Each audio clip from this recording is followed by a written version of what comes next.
Նախ ասեմ զարմացա, որ այս անգամ ՊՊՑ-ն դիմացս չկտրեց, շրջիկ թափառախումբը դիմացս չկտրեց եւ նաեւ օլիգարխը չվիրավորեց հայոյեց ձեր իշխանության մաս կազմող, որպեսզի հաջողանան ձեզ, հիմա դին հարցին անդրադառնամ։ Հայաստանի Հանրապետության Սահմանադրությունն ու Հայաստանի միջազգային պարտավորություններն ամրագրում են պետության անջատ լինելը եկեղեցուց եւ եկեղեցու ներքին գործերին իշխանության միջամտելու արգելքը։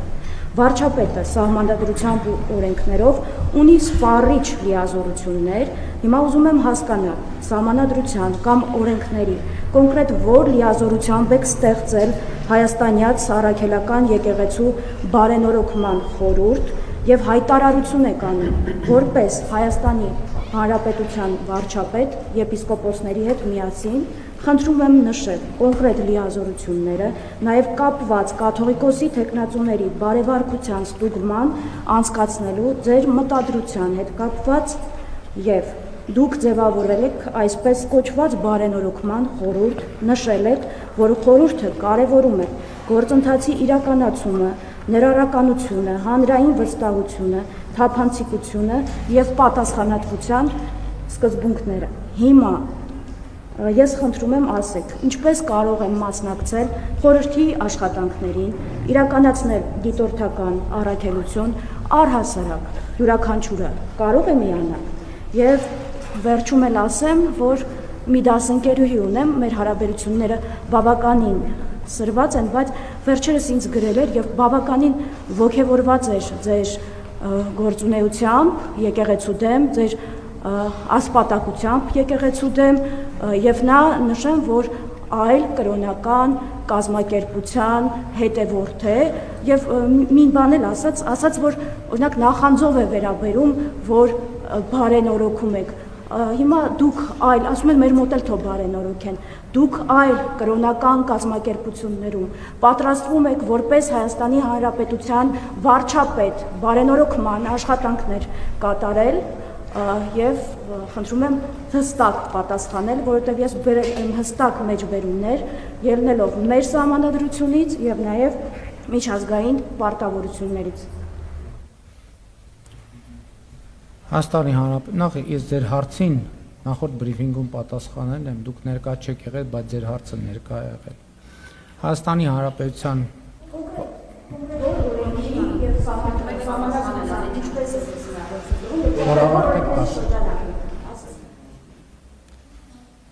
Հայաստանի Հանրապետության վարչապետը պարտավոր է զբաղվել այդ թվում երկրի անվտանգությանը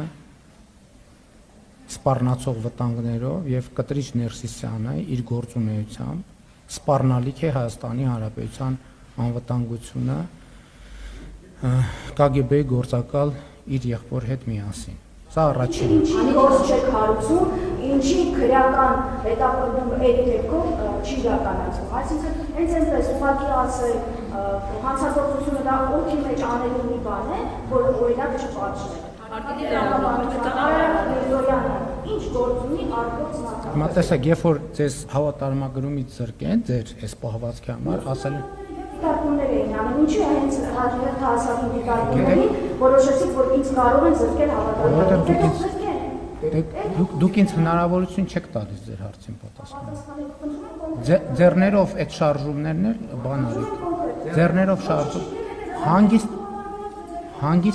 հանգիստ պահեք ձեզ, հանգիստ պահեք ձեզ։ Գիտեք այսօր ինչի ձեզ, ինչ է այսօր Հարգելի լրագրող, թույլ կտաք ավարտել։ Հարգելի լրագրողներ, դուք պատրաստվում եք այս հարցերով զբաղվել, թե չեք պատրաստվում։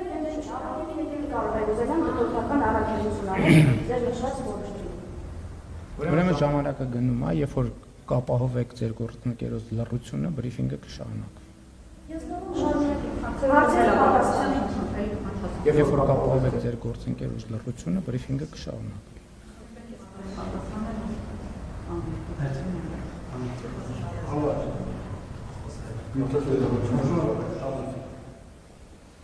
Ուրեմն եթե իմ պատասխանը ընթացքում ձայն հանեք, հաջորդ անգամ այս շենքում չեք հայտնվի, պարզա։ Այս ընթացքում նաև ձեզ ուզում եմ տեղեկացնել, որ հիմա ինչ եք դուք, ինչպես նշեցիք, առանց որևէ չգիտեմ ինչ Աստիկ Պապացյան ինչ ա արել եւ այդպես շարունակ, որովհետեւ դուք սահմանված կարգով որպես ենթադրում եմ հավատարմագրված լրագրող մուտք եք գործել կառավարության տարածք ձեր գործունեությունը իրականացնելու համար։ Եվ հետեւաբար միշտ էլ մեր կոչը եւ մեր մոտեցումն այն է, որ ընդհանրապես հարաբերություններում պետք է լինի լեգիտիմություն եւ լեգիտիմ տրամաբանություն։ Եվ ես ձեզ հավաստիացնում եմ, որ բոլոր այն դեպքերում ոչ միայն դուք ցանկացած մեկը կգործի այդ տրամաբանությամբ որևէ խոչընդոտի չի կարող հանդիպել, որովհետեւ Հայաստանի Հանրապետությունում կա խոսքի ազատություն, մամուլի ազատ գործունեության հնարավորությունը մեզ համար կարևոր է եւ մենք ամեն ինչ կանենք դա ապահովելու համար։ Ինչ վերաբերվում է ձեր մյուս հարցին, ես առաջին մասով արդեն պատասխանեցի, շարունակելով ասեմ, որ ես ինքս ինձ համարում եմ հայաստանյան առաքելական Սուրբ եկեղեցու հավատավոր հետևորդ, ես այդ համայնքի անդամ եմ, եկեղեցու գործերով զբաղվելը որևէ կերպ չի կարող հակադրության մեջ դրվել իմ եկեղեցու հավատավոր հետևորդ լինելու փաստի հետ, որովհետև ուզում եմ մեր բոլորի ուշադրությունը հրավիրել, որ եկեղեցին առաջին հերթին եկեղեցու հավատավոր հետևորդներն են, որովհետև Հիսուս Քրիստոսը նոր կտակարանում ասում է, որ այնտեղ որտեղ իմ անունով 3 հոգի կհավաքվի, հենց դա է եկեղեցի։ Ես առիթ ունեցել եմ ասելու, որ այո, հոգևոր սպասավորները եկեղեցու սյուներն են, բայց եկեղեցին ժողովուրդն է, նրա հավատավոր հետևորդները։ Այսօր գիտեք ինչ, ես կառաջարկեմ, որ մոնիտորինգ անենք։ Հանրապետության տասնյակ, հարյուրավոր եկեղեցիներում պատարակներ են տեղի ունենում դատարկ դահլիճներում։ Եվ որ շատ դեպքերում կտրիչ Ներսյանի համակարգը չունի հնարավորություն կիրակնօրյա պատարակներում այդ գյուղի համայնքից բնակիչներից գոնե 5, 10, 15, 20 հոգի վեր։ Գնացեք բանի այդ կիրակնօրյա պատարակները։ Ես այս վերջերս մի տեղի հետ կապված հարց կար հետաքրքրվեցինք եւ ասցին, որ պատարակին մասնակցել է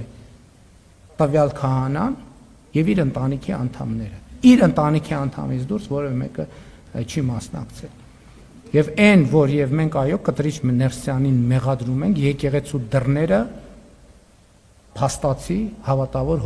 հոտի առաջ փակելու եւ հավատարիմ հոտին եկեղեցուց օտարելու մեջ եւ ցավոք կամ ոչ ցավոք փաստն այն է, որ իմ երկու կարգավիճակները չեն կարող բաժանել եւ ամեն ինչ պետք է տեղավորել այդ համակարգում։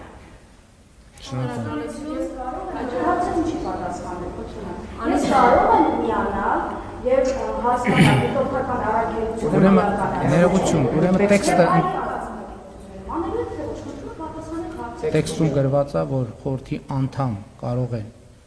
դառնալ այն մարդիկ, ում վերաբերյալ կլինի միաձայնություն խորհրդում։ Սա առաջինը։ Երկրորդը, ինչպես բոլոր այլ կազմակերպություններում, եթե անհրաժեշտություն է լինում, կլինի հրավեր եւ եթե կլինեն դիմումներ, կլինի կամ մերժում կամ բավարար։ Շնորհակալություն, հաջորդ հարցը Գևորգ Զոզունյան, Սիրիվեն։